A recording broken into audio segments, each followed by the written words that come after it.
কোরআন এবং হাদিসের জ্ঞান অর্জন করা, এটা সকল পুরুষ এবং নারী সকলের জন্য ফরজ। কোরআন এবং হাদিসের জ্ঞান অর্জন করা আমাদের জন্য ফরজ। আমরা অনেকেই আছি যারা ইসলামের ফরজ বিধিবিধানগুলো জানি না। আমাদের যেগুলো অবশ্য কর্তব্য সেগুলো আমরা অনেকে জানি না, শুধু নামে মুসলমান। গতানুগতিক কিছু কাজ করি, হাতে গোনা কিছু ইসলামের নামে কাজ করি, বাস মনে করেছি আমি মুসলমান হয়েছি। আপনাকে ঈমান সম্পর্কে জানতে হবে। আপনার ঈমান কিভাবে আনতে হবে, কি কোন কোন বিষয়ের প্রতি বিশ্বাস থাকতে হবে, কি বিশ্বাস থাকতে হবে, আল্লাহ সম্পর্কে বিশ্বাস থাকতে হবে। ঈমান সম্পর্কে অনেক ভুল ধারণা আমাদের আছে।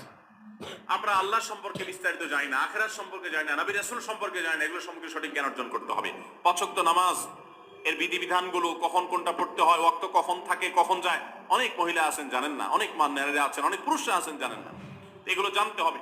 ইসলামকে জানাটা অনেক গুরুত্বপূর্ণ। আর জানার জন্য কোরআনে কারীম বুঝে পড়বেন, হাদিস বুঝে পড়বেন, মাসলা মাসাইলের বই পুস্তক বুঝে পড়বেন ওলামাদের তত্ত্বাবধানে থেকে, এবং কোরআন এবং হাদিস শেখার যত ভালো আয়োজন উদ্যোগ আছে সেগুলোতে শামিল হবেন, জ্ঞান অর্জন করবেন। এটা ইসলামের গুরুত্বপূর্ণ একটা ব্যাপার।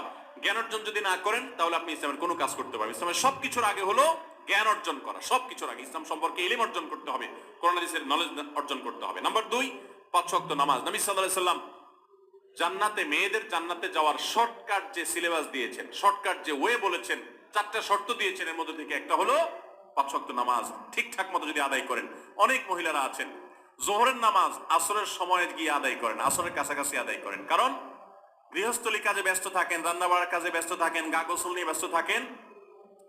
করছি করে এই রান্না বাড়া করা, সবাইকে খাবার দাবার দেওয়া, ছেলে মেয়েকে খাবার দাবার দেওয়া, ঘর ইত্যাদি মোছা ধোয়া, এগুলো করতে করতে, নিজের গোসল টোসল করতে করতে 3টা 3:30 বেজে যায়। অনেক সময় আসর ওয়াক্তের কাছাকাছি গিয়ে তারপর যোহর নামাজ আদায় করেন। খুবই গর্হিত একটা কাজ। আমার মা বোনরা সতর্ক থাকবেন এ ব্যাপারে, যে নামাজ সময় মতো আদায় করতে হবে। শয়তান আপনাদেরকে একটা ভুল কথা বলে ধোঁকা দেয়, সেটা হলো যে আমি রান্না বাড়া করছি যে পোশাকে, এই পোশাকে কিভাবে নামাজ পড়বো, তাহলে আমি গোসল টোসল করে একটা নামাজ পড়বো। আর গোসল তো আর সহজে করা হয় না। রান্না বাড়ার পরে সবাই বাড়ায় খাওয়াই দেওয়া, এরপরে ঘর দুয়ার পরিষ্কার করা, এরপরে সব কাজ শেষে গোসল করা, তারপরে গোসল করে এসে নামাজ পড়া, এসব করতে করতে শয়তান আপনার নামাজটা অনেক পিছায় দেয়। মনে রাখবেন, আপনি যে পোশাকে কাজ করতেছেন ওই পোশাকে যদি দুর্গন্ধ না থাকে, খারাপ না থাকে, ভালো পোশাক হয়, তো ওই পোশাকে আপনি নামাজ পড়তে পারবেন।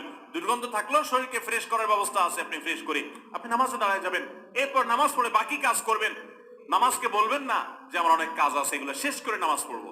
শয়তান আমাদেরকে ধোঁকা দেয়। এই জন্য মা বোনরা 5 ওয়াক্ত নামাজ সময় মতো আদায় করবেন, ঠিকঠাক মতো আদায় করবেন। অনেক মা বোনরা আপনারা নামাজ পড়েন, নামাজ হয় না। বাংলাদেশে বেশিরভাগ মহিলাদের, নারীদের মধ্যে একটা ভুল আছে নামাজ প্রসঙ্গে, সেটা হলো যে নামাজের মধ্যে সতরটা ভালো করে ঢাকেন না। সতর কি?